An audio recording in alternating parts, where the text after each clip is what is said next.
Right. Section 3.1 is called Predicates and Quantified Statements. So a predicate is like a statement, but it has variables in it. When we remember what statement is, a statement is either true or false. When we say 5 is an odd number, this is a true statement. But when we talk about a predicate, it's an expression that becomes a statement when you plug in specific values for its variables. For example, the example of P of x is such that x is greater than 3. We just don't know if this is true or false until we plug in some values for x. So if x is 5, if we pick 5 for x, and then this becomes 5 is greater than 3, which is a true statement. But if we pick x equals 2, then we will end up with 2 is greater than 3, which is a false statement. So therefore, this here is called a predicate because it has a variable in it. In other words, a predicate is a rule or condition involving variables. And once the variables are assigned values, it becomes a proposition, true or false. Predicate true is called the truth set of predicates. Here's the definition we need to understand. If P of x is a predicate and x has domain D, the truth set of P of x is the set of all elements of D that makes the P of x is true when they're substituted for x. The truth set of P of x is denoted as x elements of D such that P of x. We're gonna remember that we read this symbol as the set of x, all x in D such that P of x. This is how we're gonna read this thing with correct English. If you look at an example to find the truth set of predicates, we're going to let Q of n be the predicate. N is a factor of 8. And we want to find the truth set of Q of n if the domain of n is z plus, which means the set of positive integers. Or the part B of the problem is, what if the n is in the domain of all integer numbers? So for the first part, we want to find all the values. We will provide the condition that n is a factor of 8, but n has to be a positive integer number. So the truth set will be the factors of 8 are 1, 2, 4, 8, and these are the positive numbers. So this is the truth set for part A because they are exactly the positive integers that divide 8 evenly, because a factor of 8 means that number needs to divide the 8 by evenly. But moving from positive integers to all integers, now we need to add also -1, -2, -4, and -8 to the truth set, because also these four numbers are the factors of 8, and they can divide the 8 with the other remainder. So this is how we can find the truth set of a predicate. The symbol, we have a symbol called universal quantifier. And then the universal quantifier, depending on the context, we're going to read it as for every, for each, for any, given any, for all. And if you look at what the symbol for universal quantifier, this upside down A, this is called the universal quantifier.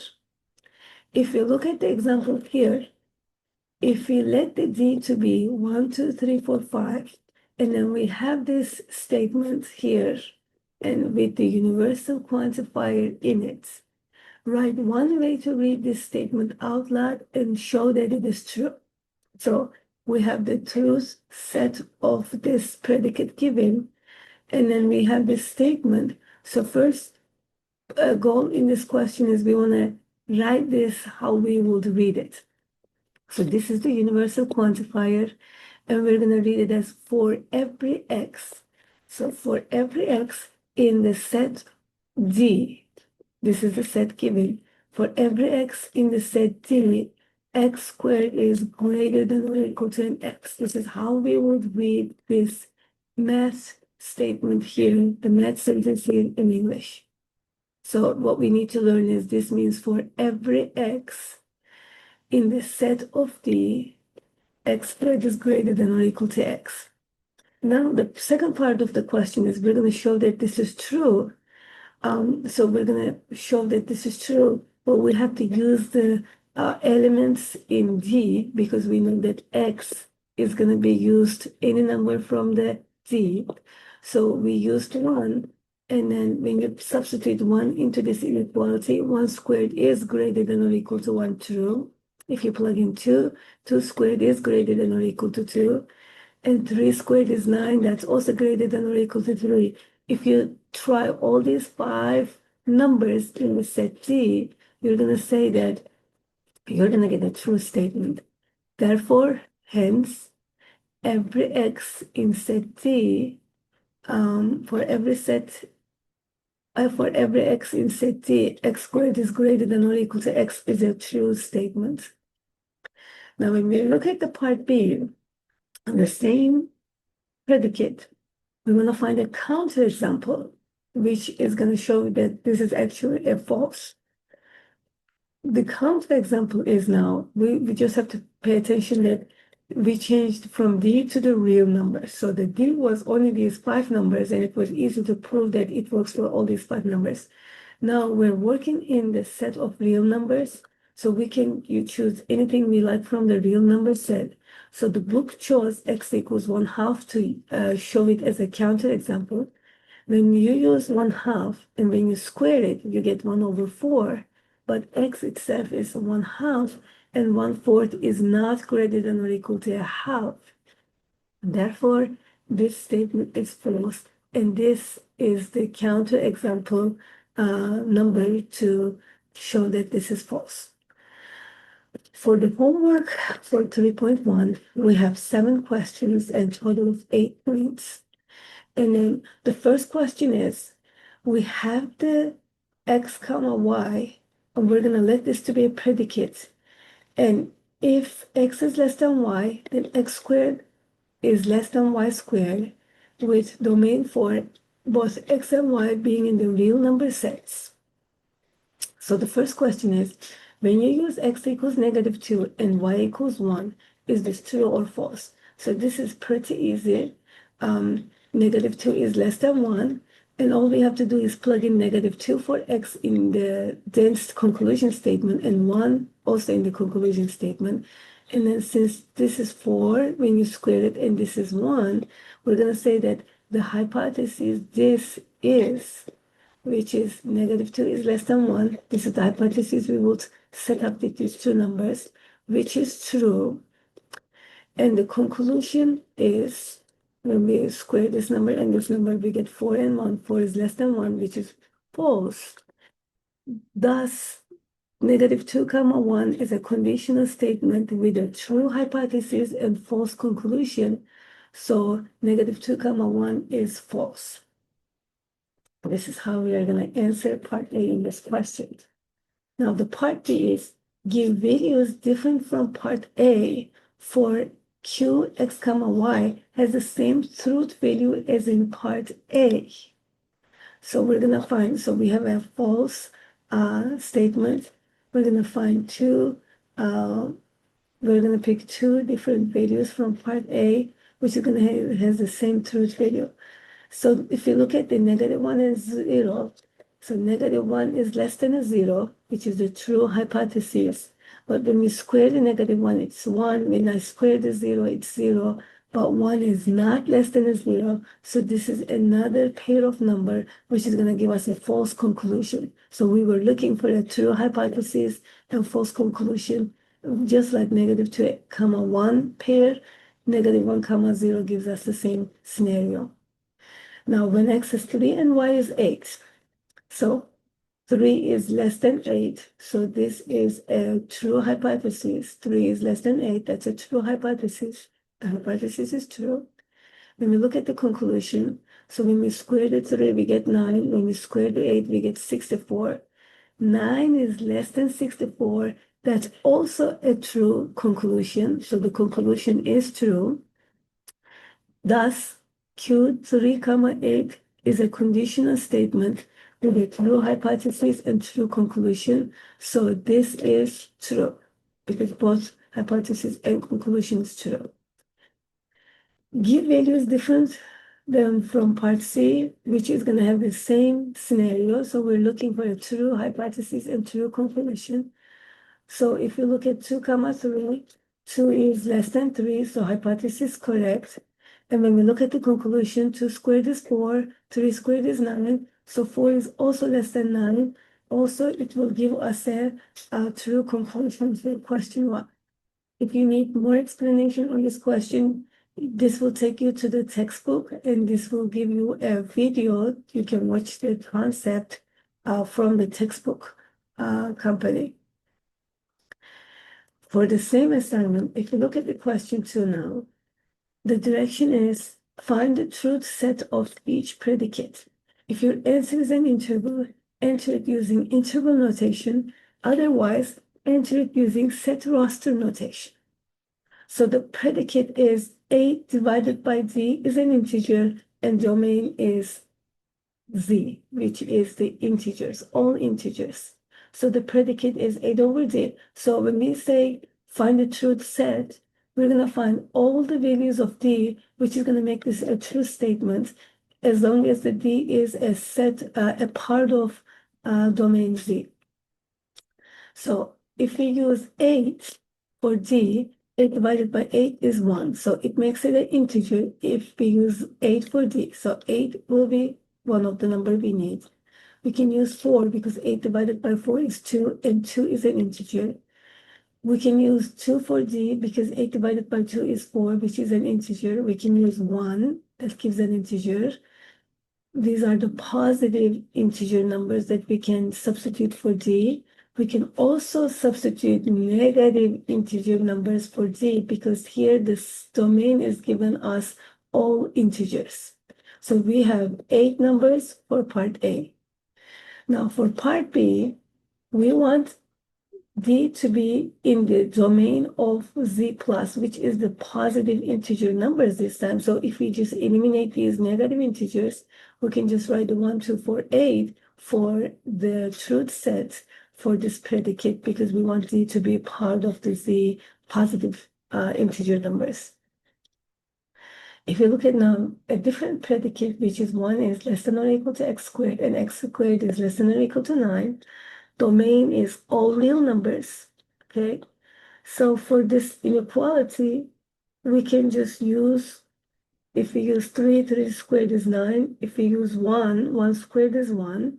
So as long as we pick a number from positive 1 to positive 3, and 1 and 3 they are both included, this inequality will be true. Or you can use negative 3 because when you square it, it will still give you a positive 9. And when you square negative 1, it will also give you a positive 1. So you can also use any numbers between these two numbers, and they're inclusive for when the domain is all real numbers. But now, all real numbers means you can also use fractions, and there will be some fractions in between these two integers who will make the statement still a true statement. When they change the domain of the predicate to be the integers, now you're only limited to these numbers. If you use negative 3, then you get 9, and then you get the statement of 1 is less than or equal to 9, and 9 is less than or equal to positive 9. Or you will use negative 2, it will work. And if you look at all the integer numbers between this inequality, negative 3 is in there, negative 2 is in between, negative 1 is in between, 1 to 3. But then for real numbers, there are also some fractions. We're going to substitute this with a true statement. But on this one, you have to give them all real numbers. This is how we're going to do question 2. For question 3, the question is, for every A element of C, A minus 1 over A is not an integer. We have this statement. It says, select the correct negation for this statement. So we want to negate this. So when you have for every A in the element of C, its negation will be there's an integer A such that And this one is not an integer, so when we negate this, it becomes an integer, right? So you can read this or you can watch a video about this to understand the details. So for what we need to know is for now, when we are negating such statement, when we have for every integer a, so see, a cannot be the answer because a is how we read what we are given, not its negation. Same thing for c. So its negation is going to be, there's an integer a such that. And then for the conclusion, since it's not an integer, I need to choose with an integer. Is the given statement true or false? If the statement is true, enter true. If the statement is false, enter a value that could be used as a part of counterexample that justifies its falseness. So for this given statement, we are going to think if for every a value in the integers, a minus 1 over a is not an integer. So does it always create an answer which is not an integer? So the counterexample is 1. If you plug in here, 1 minus 1 is 0, and 0 divided by 1 is 0, right? Which is an integer. So when you use 1, this gives you a counterexample. So if you didn't think about 1, let's use 2. 2 minus 1 is 1. 1 over 2 is not an integer. That's correct. So many numbers that you plug in here, it's going to give you a true statement. But when you plug in 1, because whenever the numerator is 0, it doesn't matter what you're dividing by, you're going to get an answer of 0. So this will provide a counterexample here. Again, feel free to use these resources if you need to. So for question 4, we want to rewrite each of the following statements in the form of every this. Okay. So we're going to rewrite each of the following statement in the form of this is for every x comma this. So part A is all dinosaurs are extinct. So we have this statement. We're going to rewrite this in the form with this math notation. How do we say all dinosaurs are extinct in math language? So this is our universal quantifier. All dinosaurs means for every dinosaur. So we're going to choose dinosaur here. So we need this symbol, and then we need dinosaur X. So for every dinosaur X, X is extinct. This is how we're going to change this to a math language. So all dinosaurs extinct means if you need to write it in this format, for every dinosaur X, X is extinct. When we look at part B, for every real number is positive, negative, or 0. For every real number is positive, negative, or 0.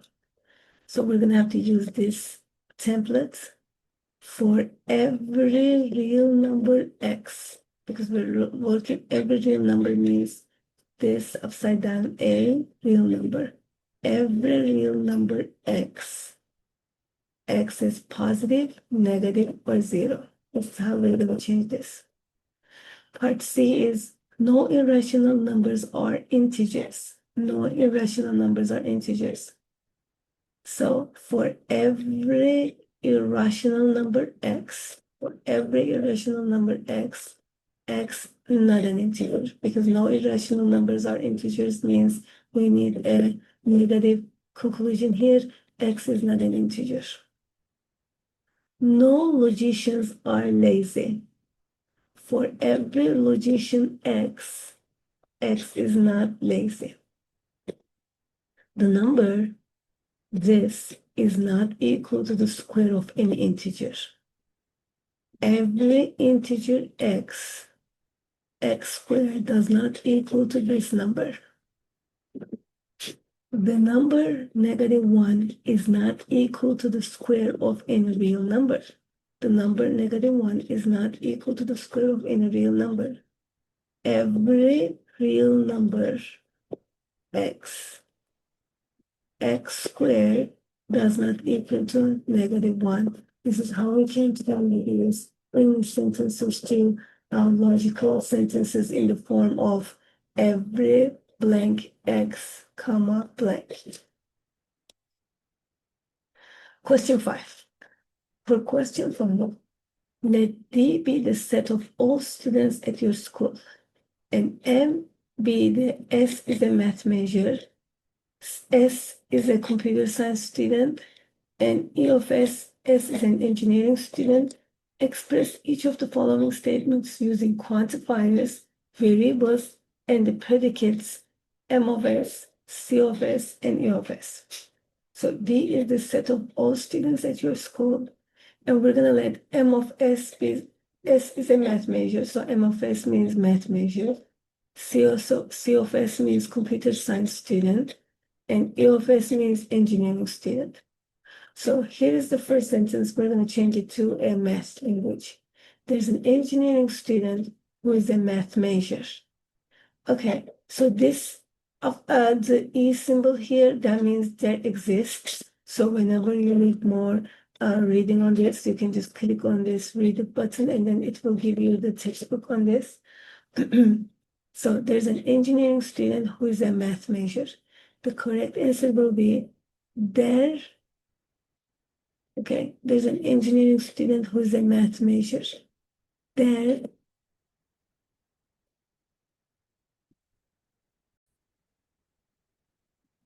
Question 5, we actually have 5 statements that we're going to convert into the logical notations.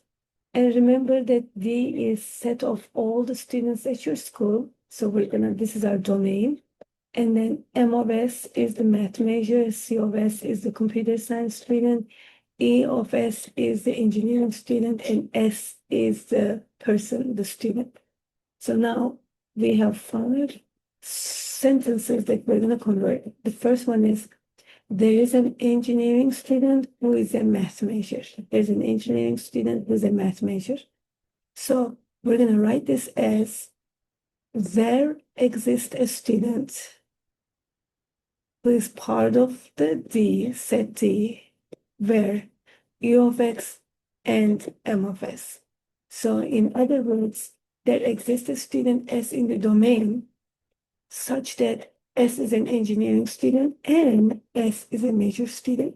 Since we have an student who's an engineering student and also a math major, so engineering and math major, we need to end them. So because we want both of these majors, so we need to end these.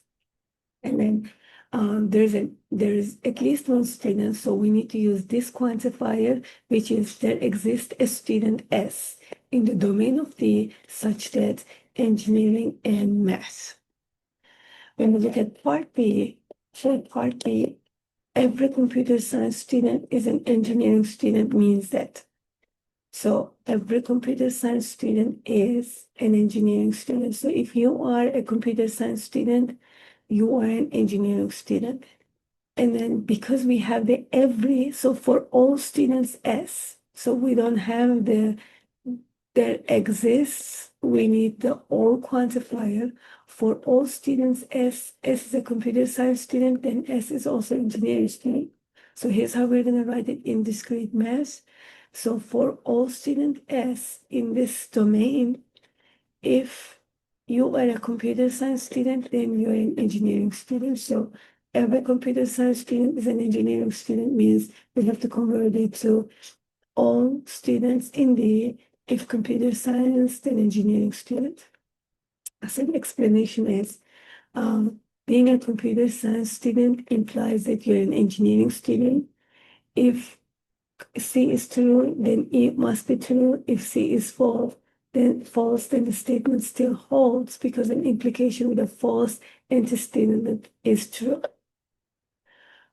For part C, no computer science students are engineering students. So we're going to convert this to a symbolic discrete math representation.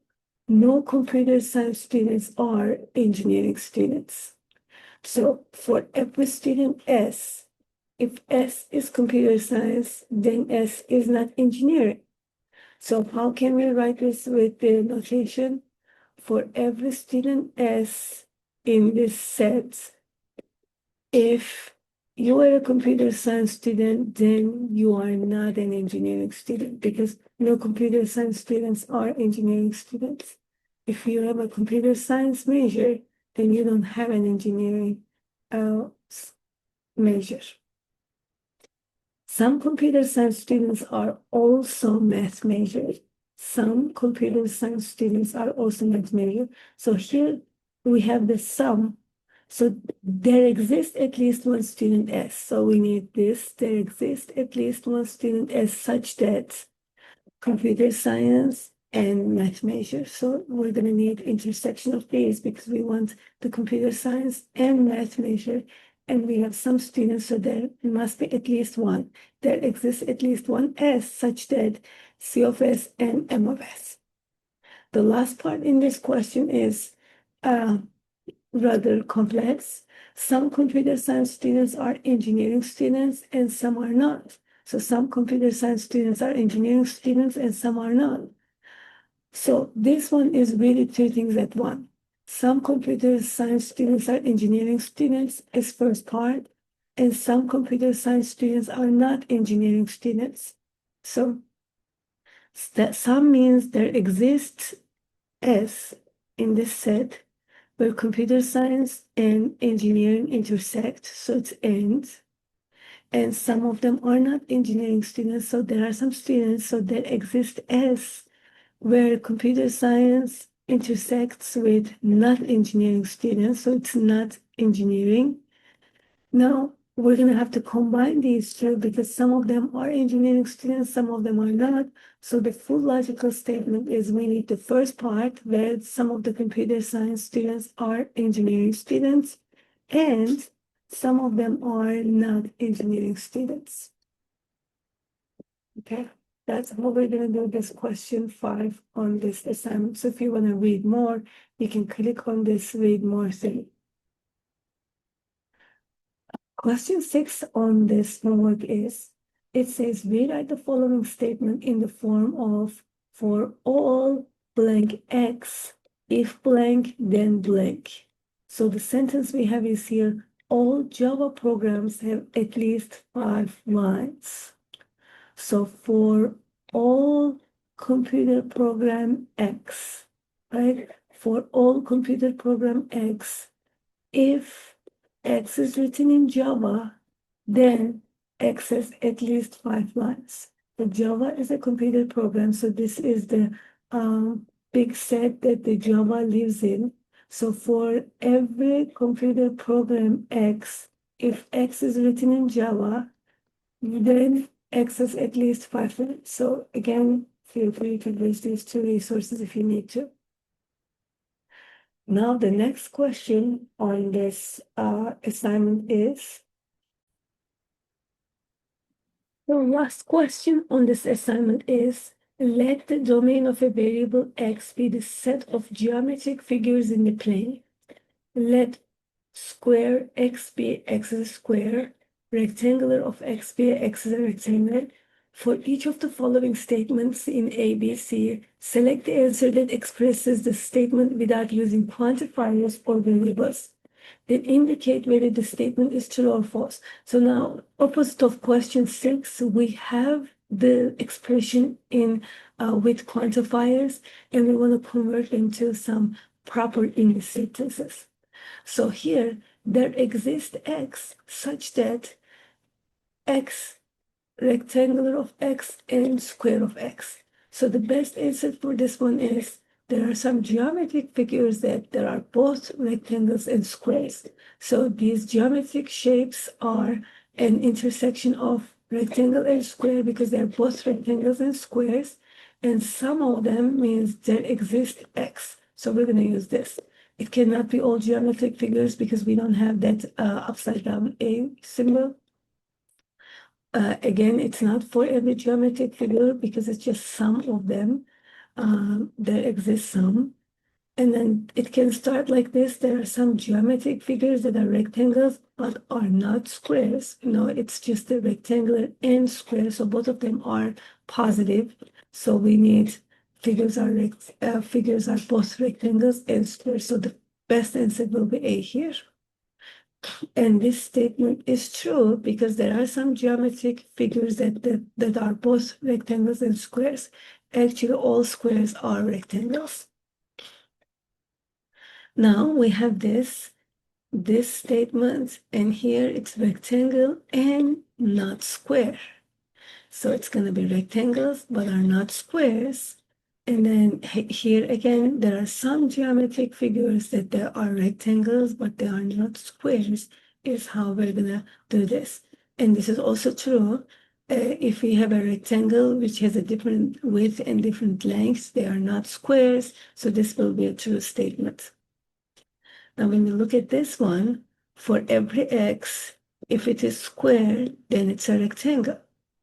That's how we convert this sentence to an English. So this means for every geometric figure, if the geometric figure is squared, then it is also a rectangle.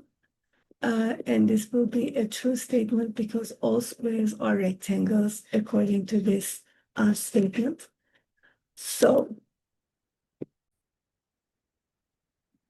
if we summarize 3.1 and answer these 5 questions to check our understanding, if P of x is a predicate with domain D, the truth set of P of x is denoted as x is element of D such that P of x, and we read these symbols out loud as the set of all x in D such that P of x.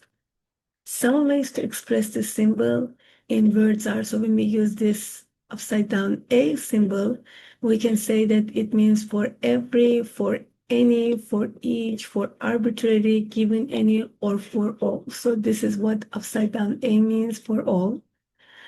And then if we see this weird E symbol, in words, we're going to say that it means there exists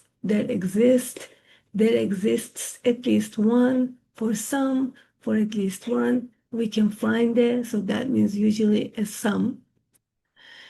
And then a statement of the form of this is true for every x with element of the q of x is true if and only if qx is true for every x in D. Some alternative answers can be all x in D, or you can say each individual x in D, q of x is true if and only if qx is true. And then when we have this statement, a statement of the form of this such that qx is true if and only if qx is true for at least one x. So this is going to be true if at least one x is true. For this one, every x needs to satisfy the predicate. And this is all for 3.1.